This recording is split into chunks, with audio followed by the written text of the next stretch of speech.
గత ప్రభుత్వం ఏదైతే జగన్మోహన్ రెడ్డి గారి ఆలోచనతో ఆధ్వర్యంలో ఒకే ఒకసారి 17 ప్రభుత్వ మెడికల్ కాలేజీలను వాటికి సంబంధించి అనుబంధ కార్పొరేట్ హాస్పిటల్స్ ను తీసుకొచ్చిందో మరి అలాంటి వ్యవస్థ పేదలందరికీ కూడా ఉచితంగా వైద్య విద్యను అభ్యసించేదానికి వాళ్ళందరికీ కూడా అవకాశం కల్పించాలని చెప్పి పేదల కోసం ఏ రాష్ట్రంలో కూడా ఏ రాష్ట్ర ప్రభుత్వము చేయనట్లు భారతదేశంలోనే ప్రథమంగా జగన్మోహన్ రెడ్డి గారు 17 వైద్య కళాశాలలు వాటికి సంబంధించి హాస్పిటల్స్ తీసుకొచ్చి వైద్యం కానీ విద్య కానీ పేదలందరికీ అందుబాటులో ఉండాలని చెప్పి ఏదైతే ఆలోచన చేశారో ఈ ప్రభుత్వం వచ్చిన తర్వాత జగన్మోహన్ రెడ్డి గారు చేసింది ప్రతిదీ కూడా తిరగరాస్తూ అదేవిధంగా ఈ మెడికల్ కాలేజీలు కూడా మేము ప్రైవేట్ వ్యక్తులకు ఇస్తాము అని ఏ విధంగా వాళ్ళు చెప్పారో అది తీవ్రంగా అభ్యంతరకరంగా మనకందరికీ కూడా అనిపించింది. కాబట్టి ఈరోజు వైఎస్ఆర్ కాంగ్రెస్ పార్టీ ఆధ్వర్యంలో మన జగన్మోహన్ రెడ్డి గారి నాయకత్వంలో ఇవన్నీ కూడా మనం ఈ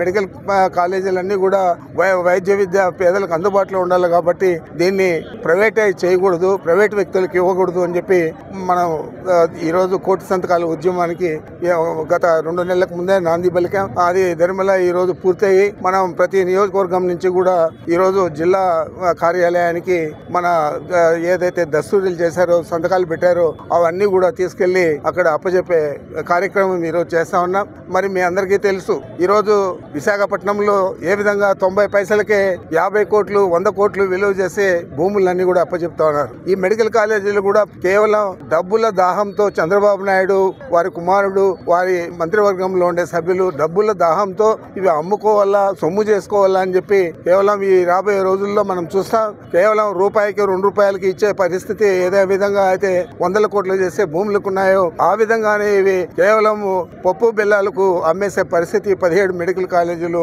చంద్రబాబు నాయుడు చేస్తా ఉన్నాడు. దీన్ని తీవ్రంగా మనం వ్యతిరేకిస్తా ఉన్నాము. దశల వారీగా ఈ ఉద్యమాన్ని ఇంకా ఉధృతం చేయాలని చెప్పి మనం ఏదైతే కంకణం కట్టుకున్నామో ఈ రోజు జిల్లా స్థాయిలో జిల్లా అధ్యక్షుడికి ఈ సంతకాలు చేసిన బుక్కులన్నీ కూడా ప్రతి నియోజకవర్గం నుంచి ఆ నియోజకవర్గానికి సంబంధించిన శాసనసభ్యుడు లేదా కోఆర్డినేటర్లు ఇవ్వడం జరుగుతుంది. అదేవిధంగా 15వ తేదీ జిల్లా అధ్యక్షుడి దగ్గర నుంచి మనం అందరూ కూడా అక్కడ పోయి అక్కడి నుంచి రాష్ట్ర కార్యాలయానికి పంపడం జరుగుతుంది. 17వ తేదీ కానీ 18 కానీ ఇంకా నిర్ణయించబడలేదు. కాబట్టి నిర్ణయించిన తర్వాత ఆ రోజు గవర్నర్ గారిని కలిసి ఈ బుక్కులన్నీ కూడా కోటి సంతకాల బుక్కులన్నీ కూడా హ్యాండ్ ఓవర్ చేయడం జరుగుతుంది.